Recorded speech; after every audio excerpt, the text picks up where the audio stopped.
Sa mundo ng basketball, inaresto ang isang sports journalist matapos sampahan ng kasong cyber libel ni PBA Commissioner Willie Marshall.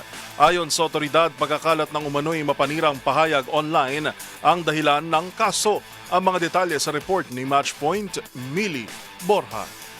Inaresto ng Criminal Investigation and Detection Group o CIDG noong Sabado sa Quezon City ang sports journalist na si Snow Badwa, kaugnay ng kasong cyber libel na inihain ni PBA Commissioner Willie Marshall.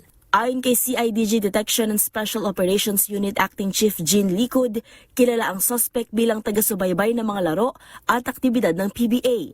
Sinabi ni Likud na inakusahan ng mamamahayag ng pagkakalat umano ng mapanirang pahayag laban kay Marshall sa online platforms. Aniya, nagsimula ang kaso noong 2016 nang formal na magsampa ng reklamo laban sa kanya.